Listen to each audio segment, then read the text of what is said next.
Well, you hear the term all the time, franchise quarterback, the signal caller that can make or break an NFL franchise. Is there another Andrew Luck or RG3 in the class of 2013? Our managing editor, Pete Fiutak, is here. In breaking news, the NFL has offered you an expansion team, the Fighting Fiutaks. Yes. So you're the GM.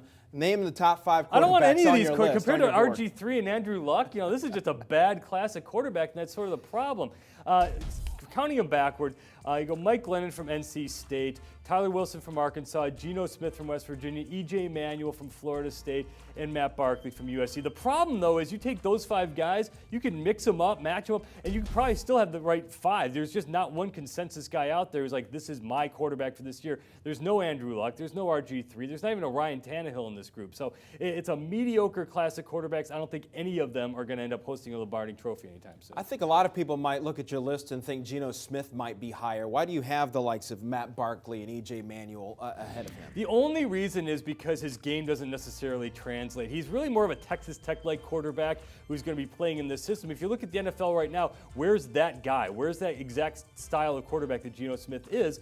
He's got the arm strength. He's got the tools. He's not as tall as you might like. He's missing a lot of some of the other basic skills, but as far as being a drop-back passer is concerned. But if you want him for like a Texas Tech side of run-and-shoot kind of offense, he will work with that. But he's got to prove that he can drop back, fire, and take a shot. He didn't take a whole lot of punishment in West Virginia in that offense, and he's going to have to show that he can handle getting popped time after time after time at the NFL level. All right, so Mike Glennon rounds out your top 5, the former Wolfpack quarterback, drawing some comparison to Super Bowl MVP Joe Flacco, so a lot of upside in some people's minds. Do you agree with that assessment? No, the only reason he's being compared with Joe Flacco is because he's really tall. He's a tall, thin guy, and that's sort of the knock on him. He doesn't have a bunch of bulk to him, and that's not necessarily a bad thing. Tom Brady's obviously not a big linebacker-sized quarterback.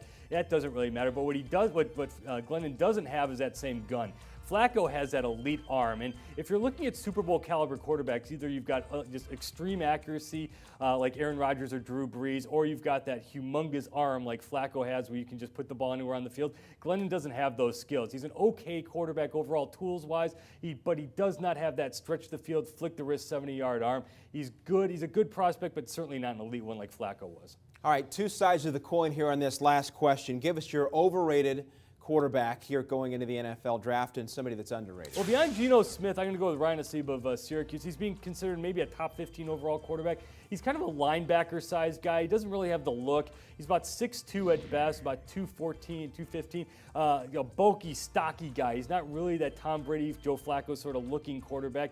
He has an okay arm, not a great one. My underrated quarterback is on this list, E.J. Manuel, who has the tools and the upside to just be something spectacular. He never really put it all together at Florida State. He was okay, but he was a little bit of a disappointment production-wise. But you look at, he's got everything. He's got the smarts, he's got the character, he's got the intangibles, and he's got the height, the size, the arm, the mobility. Everything is there. He is a prototype guy except for the production. With the right guy in the right system, I think he could turn out to be something fantastic. Starting at quarterback for the Fighting Fiutaks, Matt Barkley. Absolutely. Yeah, Matt Barkley. Or any of these guys. There's a bunch. No, We'll take them all. I want Andrew Luck. Give me an RG3. Give me one of those guys Let's back. rewind the tape a little bit. Rewind Please. the years. Okay, Pete, thanks very much. And speaking of the draft, which hoops underclassmen will regret making the jump to the pros? Jerry Palm sends us back to school here on CampusInsiders.com.